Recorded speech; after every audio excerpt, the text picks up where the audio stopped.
Hello, friends. Continuing with our episodes on how to up your leadership quotient. In today's episode, which is the third and last episode on this particular topic, as I mentioned last time, we are going to look at certain things that you should not be doing or certain red flags that you should be raising when working as a CEO to make sure that you remain the super CEO that we are all trying to become. To start today's episode, I am actually going to look at one aspect of leadership which can swing both ways. Okay, and that is the charismatic CEO. We are often seen, and people often believe that it's a charismatic CEO and that particular aspect of his personality that drives businesses. But in reality, that is far from true. At least it doesn't apply in all circumstances. In certain circumstances, it does and is very important. So charisma is a huge necessity for CEOs who are CEOs of startups or who are CEOs of companies that are undergoing a transformation or are expanding big time. And the reason for this is that in such times, all the stakeholders, right from the investors to the customers, to the users, to the vendors, they are all facing or experiencing or going on with the business, but with a lot of uncertainty. And we all understand where that uncertainty comes from. Okay, because you're a startup. You don't know whether you'll succeed or not. You are a company that is going into a major phase of expansion. You don't know whether that expansion is going to work. You know the core business is running well, but how about things beyond that? So with all these uncertainties, a charismatic CEO is able to repose faith in all the stakeholders so that those stakeholders continue to believe in and support that organization. Okay, so it's a very important factor in such situations. And basically, charisma is something that sets a person apart. In fact, a lot of times people believe that charismatic leaders are superhuman, superman who can do everything that they want to.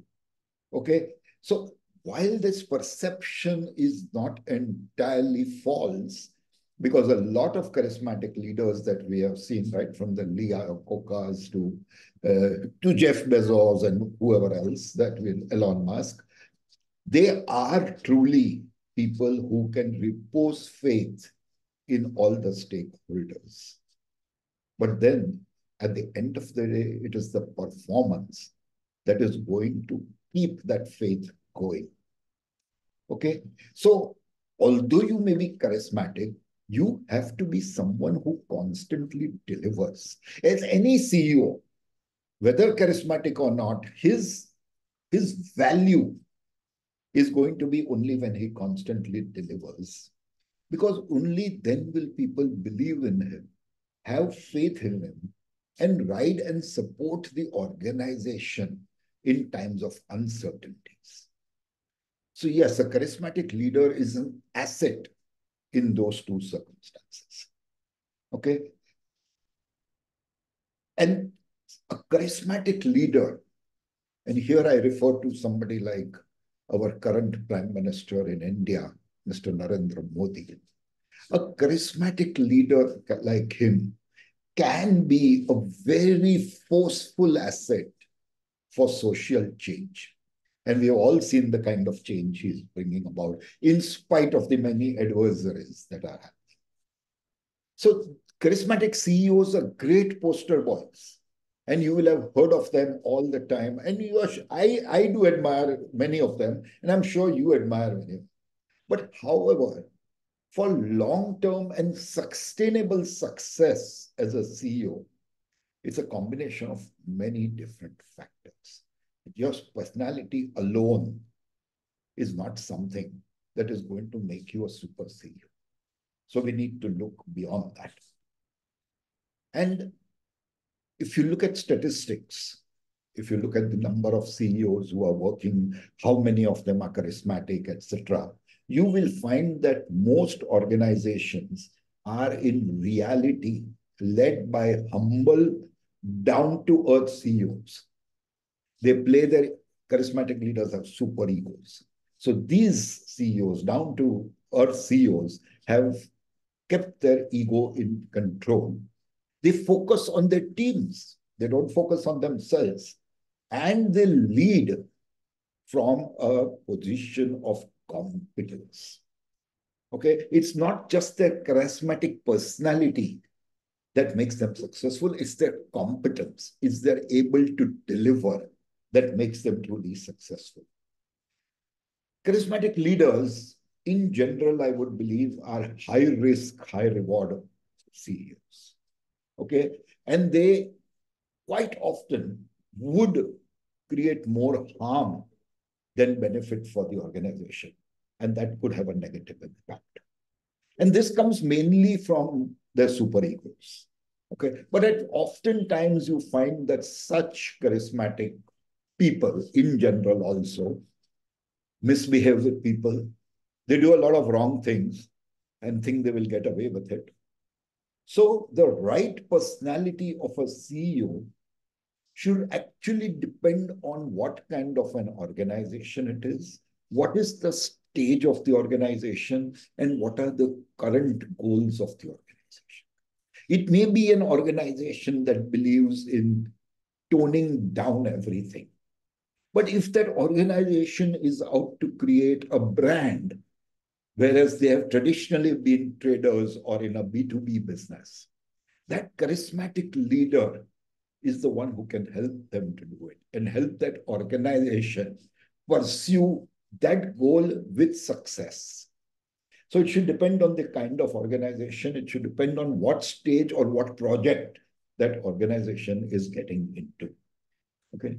So when we talk of super CEOs, we just saw one personality trait that can either be great or be bad for this thing.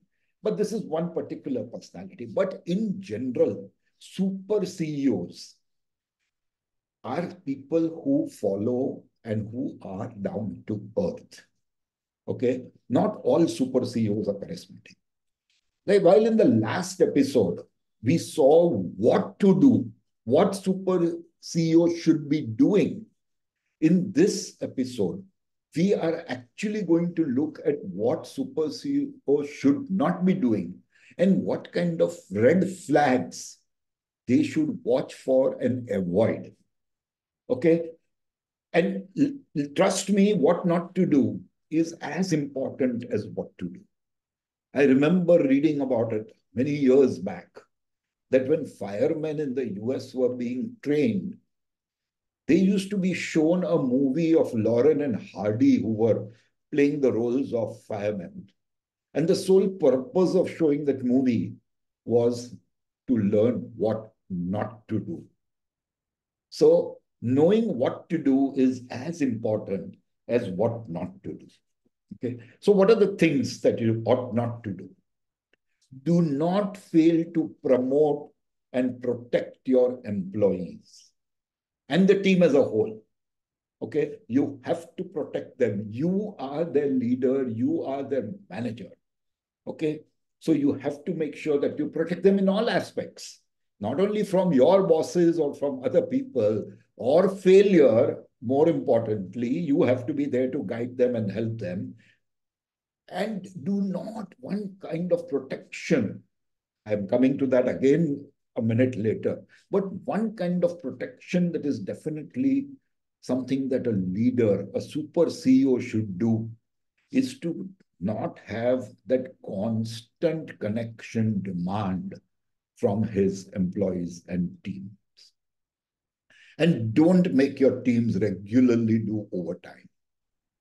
While they enjoy, while it is great that they're making the extra money, it's not something that they want in the long. So do not always expect your teams to be on the on mode, constantly on mode. And therefore, you need, as a super CEO, to define a policy for connecting after work.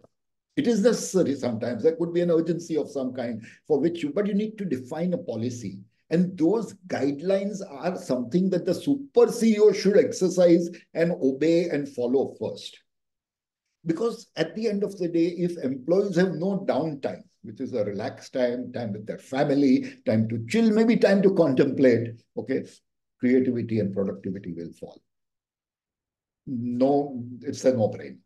Okay, so the next thing that super CEOs need to be aware of, or a red flag that they need to be watching for, is do not set unrealistic expectations. Do not set overambitious goals that are unachievable, because that means such goals are setting up a team for failure. And it reduces the morale. Failure reduces the morale of a team. And that failure, that sense of failure, reduces their engagement at work. Okay, so you need to be careful about that. Don't set overambitious. In fact, a good way to do this would be to focus on smaller wins. Start with that. Let the wins become tougher and tougher at every stage. Let your team taste and enjoy those successes. And then once they are well trained, take them and make them follow some of your audacious goals. And trust me, they will succeed. Okay. Another thing, and this I've seen a lot of CEOs do, don't be constantly unavailable. Okay. When employees cannot connect with you, they get nervous. And nervousness leads to a downfall of productivity. Okay. So you have to make yourself available. Yes, you set norms, you set guidelines. There are hours at which your door is open. They can't come and disturb you all the time. Yeah. But you have to be available to them. And when you're not available, the team will get the impression that the task you've given them is not really important and that it just needs to be done. Okay, so there's less meaning for them in doing the task. Another important thing for a CEO to be aware of is that he has to be fully competent. If he is incompetent, nothing works, because you need to know your job. You need to know the challenges that you're going to face in your job. You need to know your goals. Only then, by walking the talk, will you expect your team, your employees, to know their jobs, to know the challenges they would face, and to know their goals. Okay? And at all times, you are, as I said first, you have to protect your team. You have to make sure that you have your team's back. You cannot let them be overdrawn by anybody within or outside the organization. And be genuinely interested in the development of each member of your team. Give them what they need to try, whether it is training, whether it is mentoring, whether it is the required resources, whether it is the authority to do their task. Okay? Never be disrespectful. Not of your team, of anybody. Don't ever be disrespectful of anybody. Take care of the team and never slight them. At the end of the day, they are the people who look up to you. If you slight them, it is so demoralizing for the team that it's difficult to get out of it. Okay. And when they ask a query, please respond to it promptly. If you don't respond, that's actually a kind of disrespect. That means you're conveying the message that you are not important, I did not answer you. And that is wrong. And whenever dealing with anybody as a super CEO, be fair. Never be unfair. Keep your biases aside. Hide them. Even if you feel an active bias, when taking the decision, make sure that there is no bias. Okay, so be fair and be fair. Repeating it again about the downtime of your employees. And again, you cannot treat every employee at par. The one who is doing better does need a certain edge over the average person or over somebody who's not floundering. And the edge, the one who's not floundering will also have an edge because you'll mentor him more, you'll train him more, whatever. So help him to come up and thrive. But at the same time, by treating that successful team member in a different way, you are telling him that you appreciate and value his contribution. Okay. And therefore, you need to customize your relationships with each one. Always behave professionally. Being unprofessional is the worst thing that a super CEO can, and never break the trust. Your team trusts you, you're going to get everything you want. The minute your team distrusts you, you're not going to achieve your goals or finish your tasks in time. And make sure that you don't leave yourself undefined. I think we talked about this in another episode. Define your ideal self, and the ideal self be authentic. Okay, and communicate and exhibit that identity of yours always. Another problem that super CEOs can have is lacking self-awareness. If you're not aware of yourself, if you're not taking care of yourself, how on earth does your team expect that you are aware of their needs and that you are capable of taking care of them? And in the same tone, have self-empathy. Empathize with yourself, only then will the team believe that you are going to empathize with them. Never make racial jokes or slurs. I mean, yes, if you are in that kind of a relationship, that if you have that kind of a bonding, it's understandable. But then it depends on the situation. You can't do it in a meeting where it sounds derogatory. You can do it when you're sitting away from work, chilling, and you make some joke about a Sardarji joke if you have a Sardarji teammate. That's okay. And as a super CEO, own up to your mistakes when you make one. Always make the rules of engagement, whether it is with respect to social status, whether it is with respect to culture, your political inclinations, your religion, your race, whatever it is, make the rules of engagement. You cannot slur anybody because of his belief or his inclination. And whenever these topics are being broached, you have to be super sensitive. Always follow that adage. I really love that adage. Okay, not that I always follow it, because there are times when the reverse is actually more helpful. But by and large, follow the adage: praise in public and criticize in private.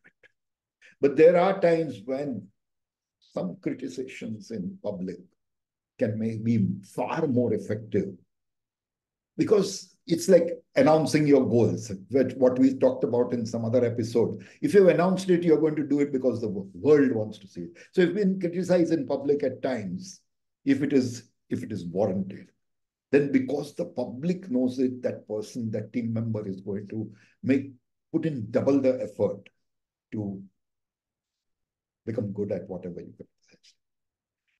Knowing all this, the tools, what not to do, and everything else, I think we have shared enough information I have shared enough information with you all, and you are now set on your path to becoming a great leader and a super CEO.